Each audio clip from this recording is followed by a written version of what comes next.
Welcome to Sky09 learning classes. आप सभी का स्वागत है। आज हम लुसेंट के प्रारंभिक इतिहास का 5th क्लास करने जा रहे हैं और आज का टॉपिक है महत्वपूर्ण अभिलेख और उनके शासक। ठीक है, तो ये एक इम्पॉर्टेंट टॉपिक है और इसके पहले एक चीज़ बता देना चाहता हूँ कि अगर आप इस चैनल पे नए हैं तो प्लीज़ इस चैनल को सब्सक्राइब करिए और वीडियो को लाइक करिए, जिससे मैं नेक्स्ट और वीडियो बनाता हूं तो आपको मिल सके। प्रारंभिक इतिहास का भी सीरीज चल रहा है, तो आप मैक्सिमम चीज़ें प्रारंभिक इतिहास के बारे में सीख सको ताकि आप आने वाले एग्ज़ाम में अपनी तैयारी अच्छी कर सको। लुसेंट का आप किताब पढ़े होगे तो उसमें एक वो चीज़ देखे होगे कि लुसेंट में इस तरह से लिखा रहता है कि महत्वपूर्ण अभिलेख और शासक। तो बच्चे क्या करते हैं, बोर हो जाते हैं पढ़ते पढ़ते, तो उसको याद नहीं करते हैं या छोड़ देते हैं या बड़े मुश्किल से याद करते हैं या एक बोरिंग तरीका अपनाते हैं याद करने को। तो मैं इस तरीके से जब भी पढ़ा था अपने समय जब पढ़ता था तो इस तरह से याद नहीं करता था। मैं एक टॉपिक इंटरेस्टिंग बना लेता था और उस टॉपिक से मैं कितने ऐसे आए सबको मैं रट डाला। तो एक तरीका आप भी अपनाइएगा। तो मैं क्या करता था, इसको क्या करता, कार्ड बना लेता था, कागज़ के छोटे छोटे टुकड़े फाड़ के, कागज़ के टुकड़े इस तरह से फाड़ लेता था। इस तरह से A4 साइज ले लीजिए पेज और उसको फाड़ लीजिए, या कोई पेज ले लीजिए उसको फाड़ लीजिए, ठीक है।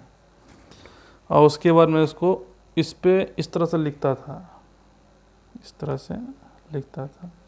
अब क्या होता था, बड़े बड़े अक्षरों मुझे एक क्वेश्चन और उसका एक आंसर मिल दिखता था। उसे अच्छी तरह से ट्रिक से या जैसे भी याद करना उसे याद करके कर लेते थे, उससे आसानी होती थी याद करने में। और इसको कहीं मैं अपने किताब में ही या अलग से कहीं से मतलब स्टेपलर लगा के इसको अपने पास रख लेता था ताकि एग्जाम आए तो मैं फटाफट उसे रिवाइज कर सकूं। तो आज हम इसी चीज़ को इससे याद करेंगे, ट्रिक के मदद से कैसे याद करते हैं। मज़ा आएगा आज का क्लास करने में दोस्तों। देखिएगा आज आपको ट्रिक की वजह से सारा अभिलेख और उसके शासक याद हो जाएंगे और कभी भूलेंगे भी नहीं। तो सबसे पहले आते हैं हाथी गुफा अभिलेख। हाथी गुफा अभिलेख जो है वो तिथि रहित अभिलेख है, पहली चीज़ तो ये जानिए। और हाथी गुफा अभिलेख जिस राजा के समय बना उस राजा का नाम था कलिंग राजा खारवेल। अब याद करना है कि हाथी गुफा अभिलेख आया तो हमें 4 ऑप्शन में खारवेल कैसे याद रहेगा, ठीक है। तो आप देख रहे होंगे यहाँ पे आया वर्ड हाथी, ये गुफा, हाथी की गुफा, ठीक है, हाथी की गुफा। तो हाथी गुफा जब भी आप समझेंगे तो हाथी गुफा कैसी होगी, एक कुएं की तरह होगी, कुएं की तरह, ठीक है। तो कुआं कहाँ दिख रहा है हमें, वेल, ये वेल दिख रहा है, ये वेल का मतलब हो गया कुआं। और हाथी खाना बहुत खाती है, हाथी बहुत खाना खाती है, तो खाना से खार हो गया, ठीक है। तो वेल से कुआं और खार से हो गया खाना। तो हाथी गुफा अभिलेख जब भी दिमाग में आएगा तो हाथी गुफा सामने आएगी। या हाथी गुफा मतलब हाथी खाना बहुत खाती है, खार, और गुफा मतलब वेल, तो खारवेल। अब जैसे खारवेल आपको याद हो गया तो कलिंग राजा खारवेल क्लिक कर जाएगा, तो उससे आपको ये वाला याद हो जाएगा। दूसरा आते हैं जूनागढ़ गिरनार अभिलेख। जूनागढ़ गिरनार अभिलेख किसके समय था, रुद्रदामन के समय का था। अब देखिए कैसे याद करेंगे। ये जूनागढ़ में 2 वर्ड आए, नाग, ठीक, रुद्र, इसमें भी 2 वर्ड आए, रुद्र। रुद्र का मतलब होता है शिव, तो शिव जी के पास नाग होते ही हैं, तो रुद्रदामन जूनागढ़। और गिरनार से कैसे शिव पे पहुंचेंगे, तो गिरनार का 2 वर्ड देख लीजिए, गिर, गिर मतलब पर्वत, तो पर्वत किस किस पर्वत पे है? कैलाश पर्वत पे है। तो कैलाश पर्वत पे कौन बैठे हैं? भगवान शिव।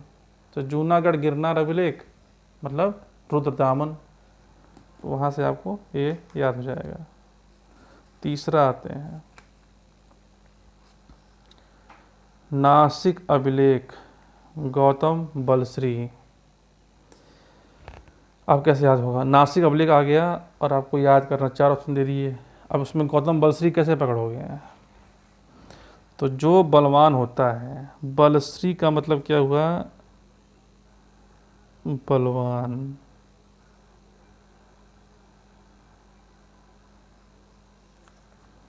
जो बलवान होता है उसके नसों में, उसके नस नस भी बलवान होती है। उसकी नस।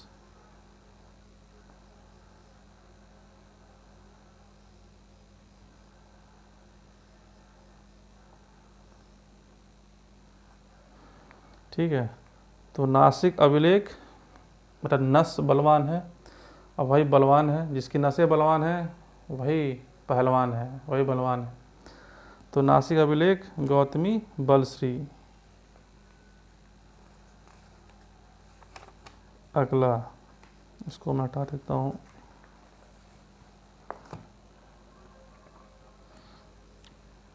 प्रयाग स्तंभ अभिलेख, प्रयाग स्तंभ अभिलेख समुद्रगुप्त। अब इसको कैसे याद करेंगे?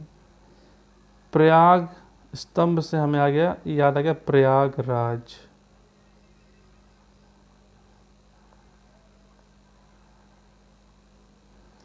प्रयागराज मतलब इलाहाबाद।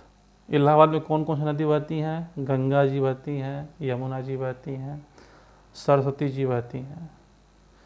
तो आप देखिएगा, प्रयागराज कभी जाइएगा तो जब तीनों नदियाँ मिलती हैं, गंगा मिल रही हैं, यमुना मिल रही है, सरस्वती मिल रही है, और जब यहाँ मिल के निकलती हैं तो इस समुद्र की तरफ बहती है, बहुत ज़्यादा पानी स्टोर हो जाता है तो समुद्र बन जाती है। तो इससे हमें समुद्रगुप्त याद हो जाएगा। ठीक है। तो प्रयाग स्तंभ लेक मतलब प्रयागराज, गंगा यमुना सरस्वती तीनों मिल गई तो समुद्र की भांति दिखना शुरू हो गई, समुद्र गुप्त हो गया।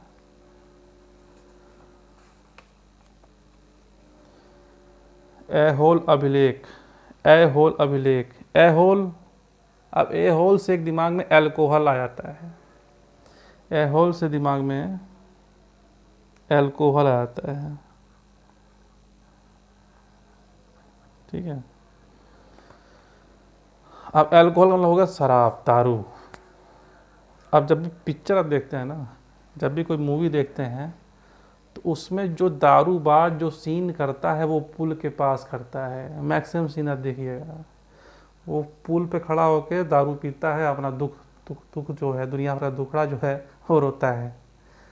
तो पुल के पास जो सीन देगा, पुल के पास सीन कैसे देगा? दारू पी के देगा।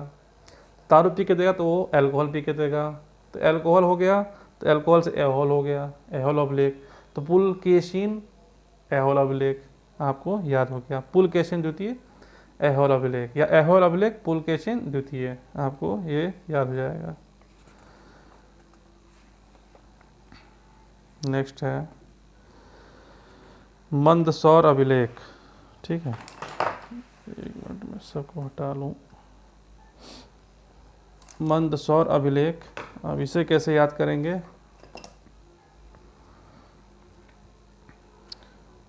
सूरज जो है मंद पड़ गया, सूरज मंद पड़ गया तो मंदसौर कहला गया।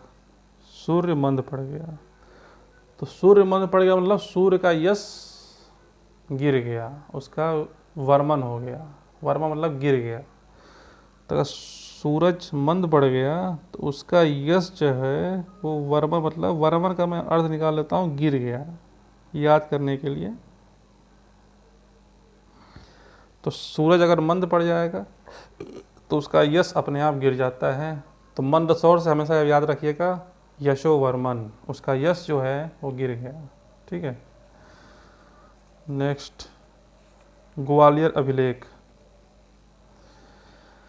ग्वालियर अभिलेख राजा भोज, राजा भोज के समय ग्वालियर अभिलेख बना था।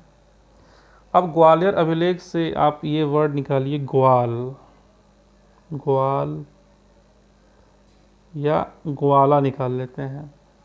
अब ग्वाला जो है, ग्वाला के पास गाय भैंस दुनिया भर के रहते हैं, तो उसका मक्खन दूध दही अपरंपार है। तो दूध दही अपरंपार है तो उसका भोज भी अपरंपार है, दूध दही के भोज। तो राजा भोज, ठीक है, ग्वाला के पास भोज बहुत होगा तो राजा भोज होगा। तो राजा भोज के समय ग्वालियर अभिलेख था, ठीक है। या ऐसा समझ लीजिए राजा भोज जो है वो ग्वाल बहुत पाले है। क्यों? उनको भोजन चाहिए था, भोज चाहिए था, मक्खन का भोज चाहिए, कभी दूध का भोज चाहिए, तो इसलिए उन्होंने ग्वाल बहुत रखे थे। तो इससे आपको याद होगा ग्वालियर अभिलेख राजा भोज।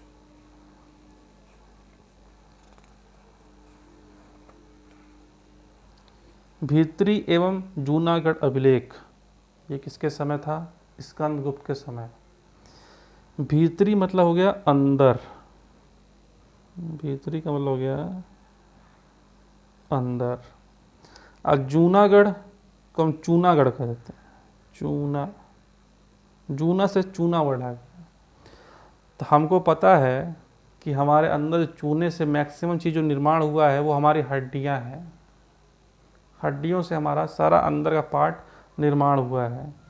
और हड्डी को हम लोग कहते हैं स्केलेटन।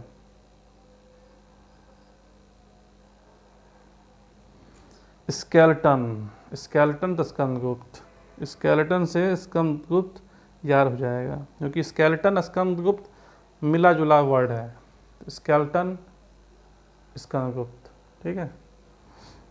तो अंदर चूना भरा हुआ है, स्केलेटन है, स्केलेटन से स्कंदगुप्त याद हो गया।